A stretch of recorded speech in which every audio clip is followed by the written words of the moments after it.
स्वागत है आपका वाइपर एनिमे एक्सप्लेन्ड चैनल पर। और आज हम शुरू करने वाले हैं एक नए एनिमे को जिसका नाम है डेंडाडेन, जिसका लोग बेसब्री से इंतजार कर रहे थे। ये एनिमे काफी मजेदार और हटकर है, लेकिन बच्चे लोग इसे ना देखें। तो चलिए जानते हैं इसकी कहानी को एपिसोड नंबर 1 के साथ। कहानी की शुरुआत होती है मोमो अयासे नाम की एक लड़की से, जो कि अपने बॉयफ्रेंड से परेशान हो चुकी है क्योंकि वो एक नंबर का लीचड़ है। वो डेट पर जाने के लिए भी मोमो से पैसे मांगता है और जब मोमो मना करती है तो वो उसे लव होटल ले जाने को बोलता है, लेकिन उसके पैसे भी मोमो को ही देने पड़ेंगे। अब ये बात सुन मोमो गुस्सा हो जाती है और उसे खींच कर एक लात मारती है, पर उसके सामने वो काफी कमजोर थी तो वो लड़का मोमो को ही नीचे गिरा देता है और उससे ब्रेकअप करके चला जाता है। मोमो अब ये बात अपनी सहेलियों को बताती है, जो कहती हैं कि अच्छा हुआ वो लड़का एक नंबर का हरामी था, पता नहीं मोमो ने उसमें क्या देखा। जिस पर मोमो कहती है कि वो उसके फेवरेट एक्टर केन ताकाकुरा जैसा दिखता है और उसे हट्टे कट्टे मर्द टाइप लड़के ही पसंद आते हैं। जिस पर उसकी फ्रेंड्स कहती हैं कि इस तरह के लड़के तो अब दिखना ही बंद हो गए हैं। मोमो अब काफी उदास थी और सोच रही थी कि पता नहीं कब उसे केन ताकाकुरा जैसा मर्द मिलेगा। तभी उसकी नजर एक क्लास में जाती है जहाँ के लड़के एक चश्मिश लड़के को परेशान कर रहे थे और उस पे कागज फेंक रहे थे और वो बस अपनी मैगजीन पढ़ रहा था। मोमो को ये देख अच्छा नहीं लगता। वो उस लड़के की बेंच पर जाकर बैठ जाती है और बाकी लड़कों को घूरने लगती है, जिससे वो लोग कागज फेंकना बंद कर देते हैं। मोमो अब उठकर वापस क्लास से बाहर आ जाती है और सोचती है कि वो अपना गुस्सा किस पर निकाले। तभी वो चश्मिश लड़का मोमो के पास आता है। उसे लग रहा था कि मोमो उसे लाइक करती है, इसीलिए वो उसके पास आकर बैठी थी। मोमो बोलती है कि शायद तुम्हें कोई गलतफहमी हो गई है और मोमो को उसमें जरा सा भी इंटरेस्ट नहीं है। लेकिन फिर वो लड़का मोमो को अपनी मैगजीन के बारे में बताने लगता है कि कैसे यूएफओ और एलियंस सच में होते हैं, लेकिन सरकार इस बारे में कुछ नहीं बताती। लेकिन ऐसे कई सारे सबूत हैं जिनमें यूएफओ को देखा गया है। मोमो बोलती है कि उसे नहीं लगता कि यूएफओ या एलियंस होते हैं, नहीं उसे इनके बारे में कुछ जानना है। इतना कहकर मोमो जाने लगती है, लेकिन फिर भी वो लड़का मोमो के सामने एलियंस के बारे में बड़बड़ करने लगता है। अब मोमो गुस्सा हो जाती है और कहती है कि अपनी बकवास बंद करो, शायद इसीलिए तुम्हारा कोई दोस्त नहीं है और ना ही कभी होगा।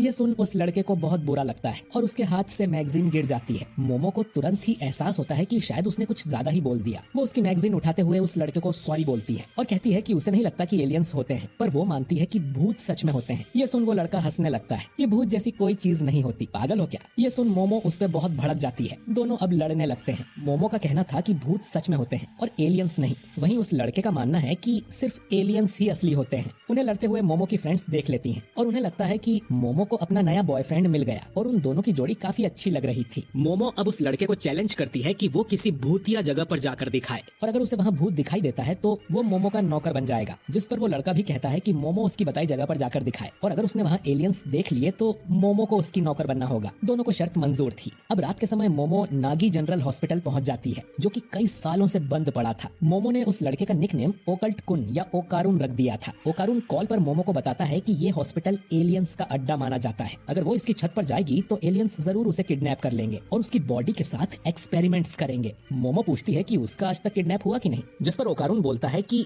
हुआ होगा और शायद एलियंस ने उसकी मेमोरीज मिटा दी होंगी। ओकारुन की बातों से मोमो को साफ पता चल जाता है कि उसने खुद आज तक कोई एलियन या यूएफओ नहीं देखा। खैर ओकारुन भी मोमो की बताई जगह पर पहुंच गया था, जो कि एक पुरानी टनल है। मोमो कहती है कि ये टनल बहुत ज्यादा भूतिया है, ऐसा उसने ऑनलाइन पढ़ा था। ओकारुन बोलता है कि वो इस टनल में जाकर साबित कर देगा कि भूत जैसी कोई चीज नहीं होती, लेकिन फिर भी उसे डर लग रहा था और वो गाना गाते हुए अंदर जाने लगता है। ओकारुन को भी पता चलता है कि मोमो ने खुद कभी भूत नहीं देखे। वो उस पे चिल्लाने लगता है कि जब उसने खुद कभी भूत नहीं देखा तो वो उन पे यकीन कैसे कर सकती है। जिस पर मोमो बताती है कि उसकी दादी असल में एक स्पिरिट मीडियम है, यानी कि वो आत्माओं से बात कर सकती है। मोमो को उसकी दादी ने ही पाला है क्योंकि उसके पेरेंट्स मर चुके हैं। जब मोमो छोटी थी तब अपने सर पे हाथ रखकर वो एक रिचुअल पोज बनाकर बाहर निकलती थी। उसकी दादी का कहना था कि ऐसा करने से बुरी शक्तियां दूर रहती हैं। वो पोज बनाकर ही स्कूल में जाती थी और लड़के उसका मजाक उड़ाया करते थे, बल्कि जिस लड़के को मोमो पसंद करती थी वो भी उसका मजाक उड़ाने लगता है, जिससे मोमो को बहुत बुरा लगता है। उसे अपनी दादी से नफरत हो जाती है और वो उन्हें बुरा भला भी कह देती है, जिसके बाद कई दिनों तक उसकी अपनी दादी से बात नहीं होती। लेकिन बाद में मोमो को रियलाइज हुआ कि मोमो को इस बात से गुस्सा नहीं आया था कि उस लड़के ने मोमो का मजाक उड़ाया, बल्कि वो इस बात से गुस्सा थी कि उस लड़के ने उसकी दादी का मजाक उड़ाया। मोमो अपनी दादी से बहुत प्यार करती है और उसे उन पर पूरा भरोसा है, इसलिए उसे इस बात पर भी भरोसा है कि भूत होते हैं। अब वो ओकारुन से पूछती है कि उसे क्यों लगता है कि एलियंस होते हैं, लेकिन ओकारुन उसे कुछ नहीं बताता और बोलता है कि इसके पीछे कोई रीजन हो, ऐसा जरूरी तो नहीं। खैर ओकारुन को अब टनल में खून के पंजों के निशान दिखने लगते हैं और जब वो पीछे मुड़ता है तो उसे एक डरावनी सी बुढ़िया दिखती है,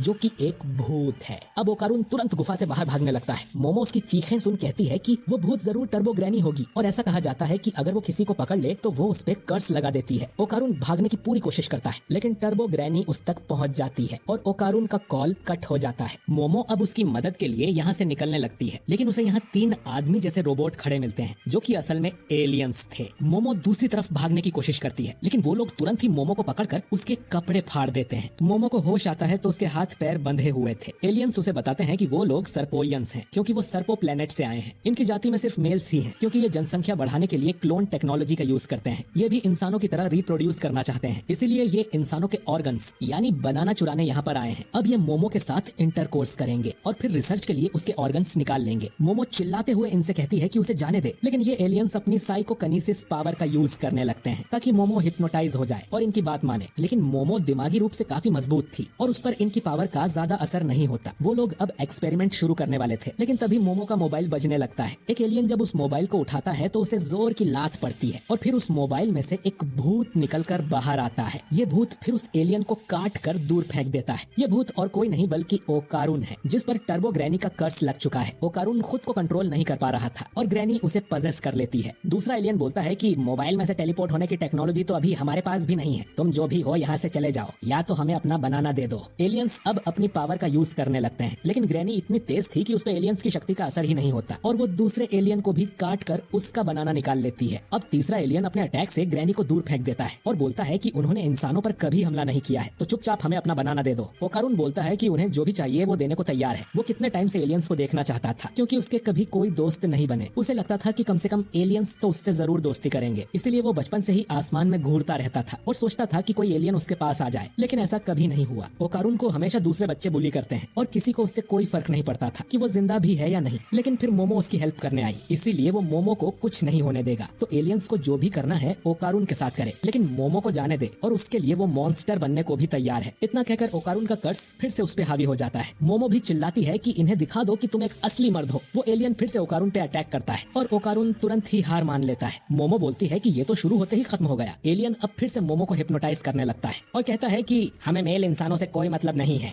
मोमो को अब अपनी दादी का एक फ्लैशबैक याद आता है, जिसमें वो मोमो को उसकी शक्ति बाहर निकालना सिखा रही थी ताकि वो हमेशा बुरी चीजों से खुद को बचा सके। लेकिन मोमो ये रिचुअल करने से मना कर देती है, क्योंकि बच्चे उसका मजाक उड़ाते थे। मोमो ये कहते हुए भाग जाती है कि वो अपनी दादी से नफरत करती है और वो एक नकली स्पिरिट मीडियम है। मोमो अब सोचती है कि ये सब बातें उसे अब क्यों याद आ रही है। मोमो अब ध्यान लगाकर वही करती है जो उसकी दादी ने सिखाया था और अचानक उसके अंदर साइकिक पावर्स आ जाती हैं, जिससे वो टेबल को तोड़कर आजाद हो जाती है, जो देख ओकारून भी चौंक जाता है। मोमो को खुद यकीन नहीं होता कि उसके अंदर साइकिक पावर्स थी। एलियंस की पावर भी मोमो की पावर के सामने कमजोर पड़ रही थी। मोमो अब समझ जाती है कि उसकी दादी सच में एक स्पिरिट मीडियम है। वो उन्हें थैंक यू बोलती है और उस तीसरे एलियन को एक जोरदार लात मारती है, जो कि इतनी पावरफुल थी कि वो एलियन यूएफओ को तोड़ते हुए बाहर जाके गिरता है और ये यूएफओ बाहर से देखने पर एक मून की तरह लग रहा था, लेकिन अब ये अपने असली रूप में आ जाता है और नीचे गिरने लगता है। मोमो देखती है कि ओकारून पूरी तरह से भूत बन गया था। वो मोमो को भी काटने आता है, लेकिन मोमो अपनी पावर से टर्बो ग्रैनी को ओकारून से अलग कर देती है, लेकिन ओकारून पर कर्स अब भी लगा हुआ था। टर्बो ग्रैनी कहती है कि उसने इस लड़के की दोनों गोटियां निकाल ली हैं और जब तक उसके पास गोटियां हैं ओकारून पर कर्स लगा रहेगा। अगर ये ओकारून को कर्स से मुक्ति दिलाना चाहते हैं तो इन्हें ग्रैनी से उसी टनल में आकर लड़ना होगा। इतना कहकर टर्बो ग्रैनी गायब हो जाती है। यूएफओ अब उस हॉस्पिटल की बिल्डिंग से टकरा के नीचे क्रैश हो जाता है, लेकिन मोमो ओकारून को लेके वहां से बाहर आ जाती है। दोनों अब गलत और सही साबित हो गए थे, क्योंकि एलियंस भी होते हैं और भूत भी। मोमो को एलियंस ने किडनैप किया और ओकारून को भूत ने कर्स लगा दिया। मोमो की साइकिक पावर की वजह से ओकारून अभी नॉर्मल है। अगर वो अपनी पावर हटा दे तो ओकारून वापस आउट ऑफ कंट्रोल हो जाएगा। ये सुन अब ओकारून उस टनल की तरफ जाने लगता है, क्योंकि उस ग्रैनी को हराने पर ही उसे कर्स से मुक्ति मिल पाएगी। वो अपने कपड़े उतारकर मोमो को दे देता है ताकि उन्हें पहनकर वो अपने घर चली जाए। मोमो कहती है कि वो उसके साथ चलेगी उसकी हेल्प करने के लिए, जो सुन ओकारून कहता है कि वो उसकी मदद क्यों ही करेगी, वो बस एक लूजर है। मोमो उसके कपड़े वापस कर उसके साथ चलने लगती है। ओकारून बोलता है कि फिर भी ये कपड़े तो पहन ही लो, वरना वो ठीक से फोकस नहीं कर पाएगा। ये सुन मोमो के दिल में धक धक होने लगती है, क्योंकि केन ताकाकुरा ने भी एक बार ये लाइन मारी थी। वो अब सोचती है कि उसे तो इस लड़के का नाम तक नहीं पता। वो उसका नाम पूछती है और ओकारून बताता है कि उसका नाम है केन ताकाकुरा।